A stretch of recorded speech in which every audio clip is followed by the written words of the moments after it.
Hello everybody, Some Old Man. Today I'm going ahead and working on the kitchen project that I had in the previous episode. And I'm starting by going ahead and cutting a support board for under the kitchen. So we'll go ahead and see if we can get that started.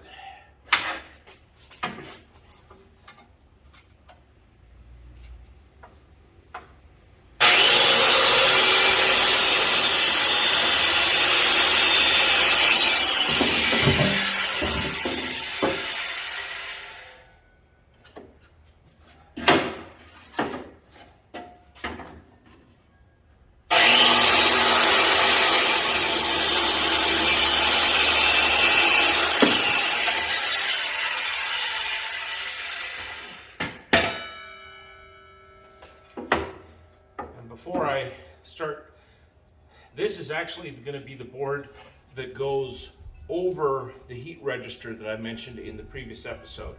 So I've got to go ahead and cut out a box where that heat register goes. And I actually have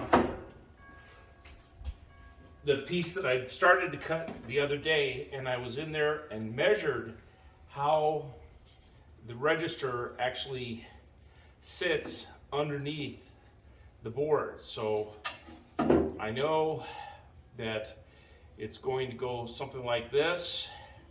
So the register kind of is at an angle. So I need to notch it up, and I know that this is equivalent to the top right here. And of course this board wasn't long enough, so I kind of had to go ahead and do a little goofing around. So before I actually start notching this though, I do need to go ahead and bring this in and make sure that it's the correct length. Otherwise I'm going to be cutting another one.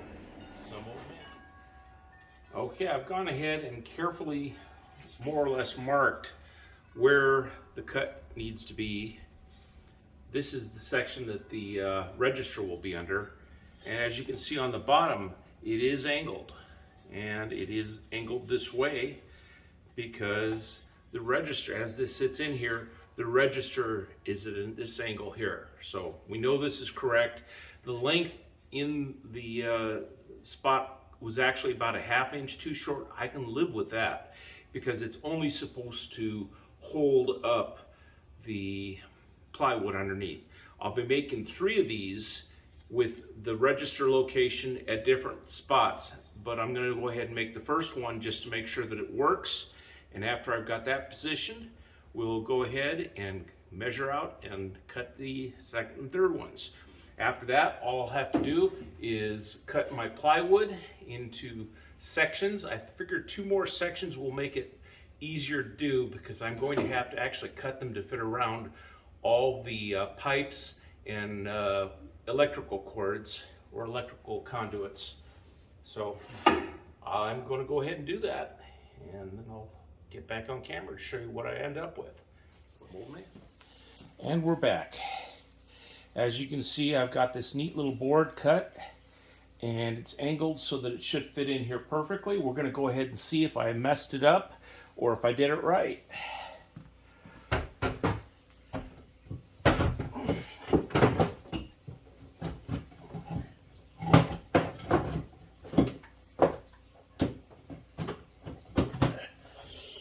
So as you can see, it fits right over there. It's even with the boards in front, so I'll be able to go ahead and lay a piece of plywood over, and it will be well supported right there. I do have to go ahead and put another one near the back, either probably about 4 inches forward of the pipes that are back there in the back of the cabinet, and then I want to put another board right along the very back behind the pipes, although that's a different type of cut. So I've got to go ahead and take some more measurements, and we'll go see what happens. Some old man. Well, I've got the second piece cut. Unfortunately, the board broke as I was cutting it, so I'm going to have to glue this one back together, which is fine because it's just supporting the weight from above. It's not a structural member otherwise. So I'll glue that back together, and I will eventually go ahead and cut that third piece and the plywood. And hopefully I'll get that done here in the next day or so, and I can paint the plywood and it'll all be ready to screw down. But that's all I've got for today. I hope you enjoyed it. If you got any comments regarding it, just go ahead and put down the comments. Hit the like button. Subscribe if you're not already. You know the routine if you've done Facebook. Or not Facebook, but if you've done YouTube for any time. So I'm going to get back to work on this, glue it, and set it up, and hopefully be able to install it tomorrow. Some old man. Signing off.